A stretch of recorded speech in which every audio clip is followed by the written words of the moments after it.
So, as Tara said, I'm Teddy. I'm a person in mental health recovery stemming from PTSD, severe anxiety disorder, and major depressive disorder. In July of 2017, I had attempted suicide. I went through a lot of stuff over the years, and things just kind of hit me hard. I woke up one Friday morning, and I decided that that was a great day to not be here anymore. I remember the things that I went through that day. I got a box cutter. I got my 45, and I planned out what I was going to do. Well, somewhere in that process, I ended up doing something that got me involved in the judicial system. From that point, I spent 17 days in ICU at Grady. I remember the fire department guy that came out told us numerous times I wasn't going to survive. And then when I did survive, I ended up incarcerated for 8 months. And I found out from my attorney, Hannah Mitchell, about Douglas County wanting to start the mental health court, which is now Hope Court. And I really like that we call it Hope Court, because that court program honestly gave me hope. I spent all that time in jail. I had nothing but time to think about what I had done. And then I get out and I go into this program, and I'm just going to be honest with you, I was terrified because I had been on probation before, and I thought it was going to be just like being on probation again. I thought that every time I made a mistake, they were going to be trying to send me to jail again. And I only made one mistake the whole time I was in the program. I remember I missed a class and I ended up having to write an essay. And when I had to write that essay, I remember thinking, this might be a different program.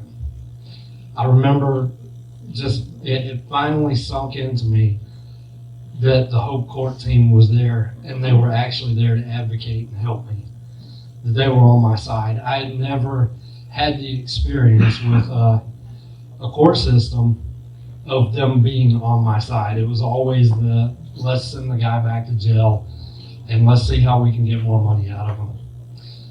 So when I started to see that, I was like, you know what?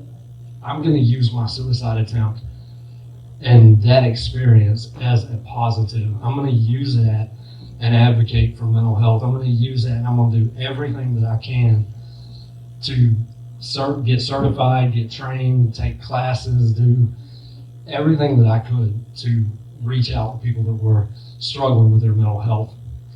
Just 3 days ago maybe, I took my Georgia CPS project test. Don't know if I passed it yet, but I'm pretty confident that I did. I don't really know what my official title at the center is, but I'm the NAMI go-between, I guess, because we're working on bringing a NAMI affiliate into Douglas County, which is the National Alliance on Mental Illness, if you don't know anything about it. It's a great resource if you need a support group, if you need family resources. And we're trying to make the Nichols Center a NAMI affiliate in Douglas County so that you can bring your family, you can bring your friends, and they can get the help that they need. Because my goal as a veteran, which I didn't mention, but I'm also a veteran, my goal is that as a veteran that nobody goes through what I went through and has to resort to going through the criminal justice system to get the help that they need. I feel like looking back on my 20 years or so, there were numerous signs that I was struggling, but I didn't know what to look for. And now working with NAMI and CPS and the Nichols Center, I've started to learn what those signs are. After the 18 months of working with Emily and Judge Adams and all that, I started to see that I was not a person that was, like, my illness didn't define me. I started to realize that my mental health struggle was something that I could beat, and I beat it every day. I conquered my mental health every day. Some days it's ugly, and some days it looks good, but every day I wake up and I do it. And I know that because of the support that I have around me from the court system, and I'm not even at the point in my life where I have to respond to the court system anymore, but I've been lucky enough to, with my relationship with Tara and the Nichols Center and her relationship with the accountability courts, I've been able to come on as a peer mentor to the court system. And there's very few times in my life where I actually say that I'm proud of myself. I hear it from my friends. I can't count how many times I've heard Judge Adams tell me she was proud of me over the years. I can't count. It's been several awards that she's given me being in her program and just telling me how good I was doing, how proud of me she was. So to be able to stand up here and talk about the impact that she's had on my life, it's amazing to me. It's like I went full circle. And if you just knew like my whole story, like you guys are getting like a little piece of it. But if you knew everything, it's all a huge blessing that I'm able to be up here. And I'm thankful to be involved with the Nichols Center. So.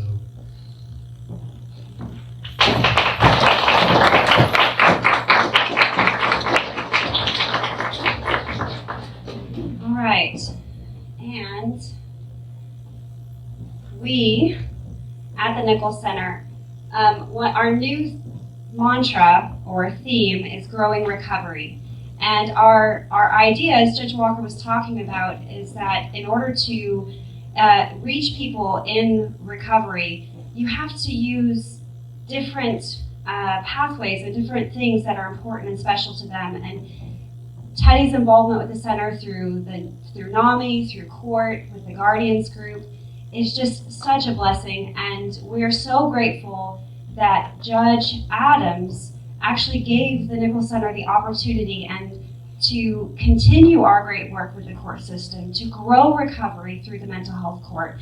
And so for those reasons, we would like to honor Judge Cynthia Adams with a Growing Recovery Award. We are so grateful for this opportunity. Thank you.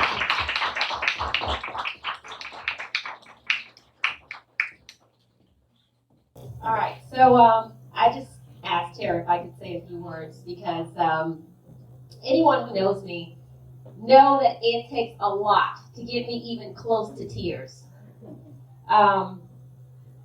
Teddy's always been able to do that. He's Mr. Wilding to me. I've always referred to him as Mr. Wilding because I believe that everyone and anyone who comes before my court deserves the respect to be called Mr. and Miss. And when we went over Mr. Wilding's case, I tell him all the time that we almost didn't take his case. But the team fought for him. So I accept this award on behalf of the Hope Court team. Mr. Wilding's story is a successful story. What makes me look at what we do with Hope Court and say, if we are able to save one, then we are successful. And we have saved more than one. But Mr. Wilding certainly is one of the greatest success stories from this program. And I am so incredibly proud of him because he comes back and he puts in time and he talks to our participants that are now participating in the program. And Mr. Wilding, each and every time that I told you how very proud I am of you, I meant it. And as I stand here today, I am so incredibly proud not just to hear your story again, but to accept this award. So thank you.